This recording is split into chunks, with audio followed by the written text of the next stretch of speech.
Hey everyone, this is Jay, also known as Jaynemesis on eToro, where I am a popular investor. This is week 14 of our update series. We've moved into Q2, and our results are starting to look a little bit better, touch wood. So let's move forward with this week's update. Let's take a look at the overview for this week. So weekly stats-wise, we realized a loss of 0.09%. It's not great, but it's not too bad considering how the markets have been, and of course that we cut out a few losing positions from our portfolio and realized those losses this week. 24 trades closed in total. Nothing too exciting, but pretty standard week really. Top news. So Mark Zuckerberg has been facing increasing criticism recently from people within Facebook and investors in the company for him to step down. This is, of course, following all of the Cambridge Analytica scandal, and as we now know, potentially several other companies as well. AMD received a ratings upgrade to $13, so pretty good stuff. I'll be talking a little bit more about that later. And George Soros has entered the cryptocurrency market. In January, he predicted that Bitcoin was in a bubble, and he was correct. Since then, the price has dropped by around 40%. And now he's buying. So could this be a strong signal for the bottom? I think it reinforces my comments last week that we may be in a sideways move for the time being. So on to our crypto recap. I only did 5 trades in cryptocurrency this week. Things were pretty stable. I'll start with Bitcoin. So volatility-wise, Bitcoin has actually been pretty low, but I still managed to trade on it and make some good small profits of around 1.5 to 2%. Bitcoin has started trading in a range of around about $300 to maybe $400, and it's the tightest range that is traded in pretty much since this drop has begun. It's certainly the longest.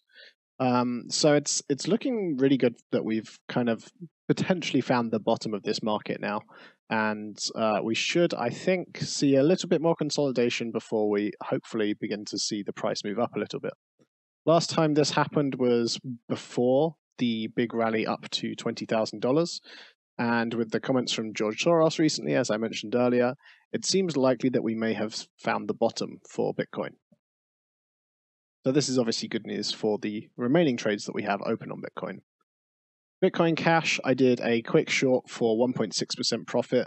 This was actually following on from my Dash trade. I made a big post about my Dash trade because I was quite proud of my technical analysis.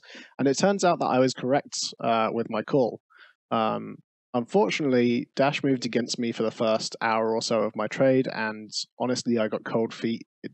It went through a resistance level and I wasn't comfortable holding it, so I closed it for a loss. So effectively, those two trades basically cancelled each other out. So you win some, you lose some. In this case, we won one, we lost one, and we did okay on Bitcoin. Let's take a look at how we did on stocks. So Snapchat last week was really great for me. I managed to do quite a few nice shorts, and this week was basically more of the same. I think I closed 4 trades on Snapchat, all in profit, all shorting. I had 2 more open shortly before I started recording this video. I've actually just closed them.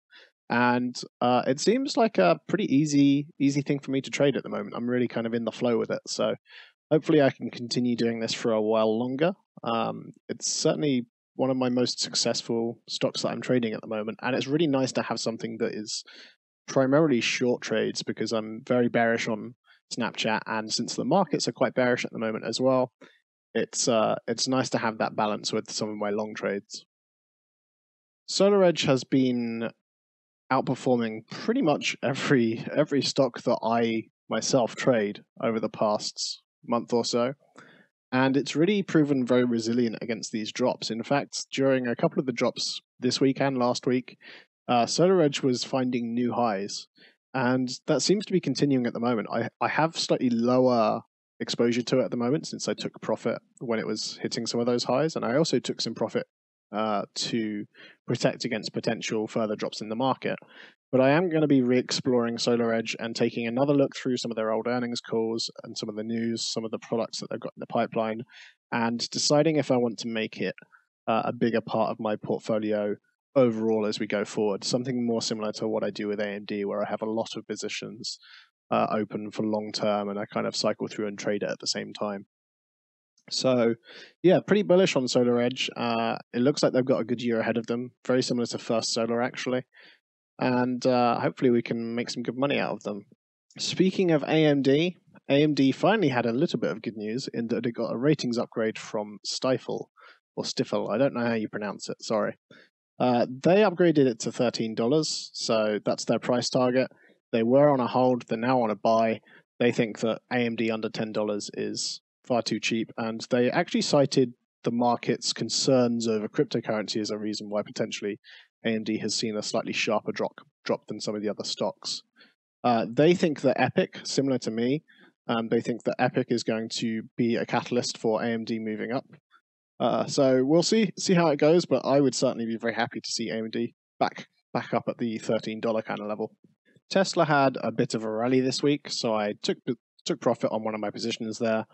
I'm actually pretty happy with my exposure to Tesla. I only have 2 positions now, and I think I want to keep it that way at least until I can see some more positive news on how many Tesla Model 3s they're getting out of the doors and potentially some of the future products in their lineup. Tesla have got a few slight concerns around money, and I think the stock has been a little bit overhyped, and Elon has a bit of a record of overpromising and under-delivering. But I'm still very bullish, and I still think that they will find their place in the market and hopefully secure it. And when I feel that it is a bit more secure, that's probably when I will look to up my exposure to Tesla again. Facebook, honestly, I still think that they've got a long way to go in terms of the entire scandal surrounding Cambridge Analytica and the data leaks. I think Facebook has a lot of problems, and I would be very surprised if this earnings report is a good earnings report for them. And since, as I mentioned later on in the video, we're only a few weeks away from earnings now, I think it's worth taking the risk and keeping these shorts open and seeing where it goes on earnings. I've only got a couple of positions now, so we're not overexposed to these shorts. I think that we should see the price drop down below the $150 mark, to be honest. But we'll keep an eye on it, see how it goes.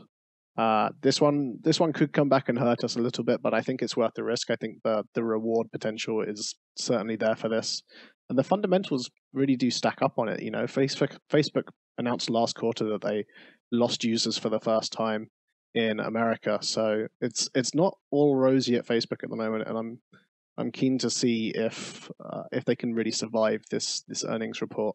Finally, we have Western Digital and Garmin. So I had positions in both of these. I actually went back and looked at some of my trades in these two stocks and realized that generally my trading hasn't been that successful in them. Garmin's been pretty good, and Western Digital was good in the early days, but I suffered pretty badly with some quite heavy drawdown on both of them. I looked at my portfolio and I honestly thought that it wasn't really worth keeping any exposure to them. So I took a small loss on both of them, which is the only reason that we're actually in the red this month on our closed positions. Not too bad. I'm kind of happy with it, and we will see where we go from here. On to our realized trading statistics for this week. So we closed a total of 24 trades. 19 of them were profitable and 5 were unprofitable. Average trade size was 0.73%, so I was really cutting it pretty fine on keeping on that 1% level. So there may be some trades that potentially you could have missed out on if you have a smaller exposure to me as within your portfolio. Sorry about that. That's just the way it is sometimes. Our average trade profit was 1.53%. Our average trade loss was minus 7.28%. Again, that was caused by those two big closures on Garmin and Western Digital primarily. And our most traded instrument was Snapchat with 4 trades. So looking at our performance, we can see that March, again, it's just one of the most disappointing months for me to look at. I actually did do some very quick maths on this and looked at how the NASDAQ performed and how Bitcoin performed. And if you average it out in a 50-50 split on the portfolio, which is roughly what I was at for March, I did outperform both of those markets.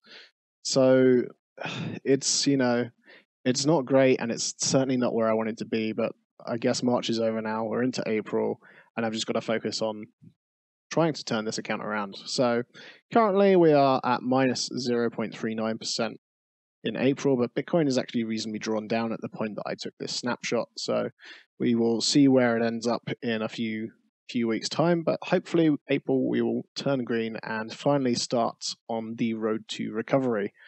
If you've stuck with me all this time, by the way, big props to you. It takes a lot of patience and a lot of nerve to stick it out this long when you're so heavily drawn down.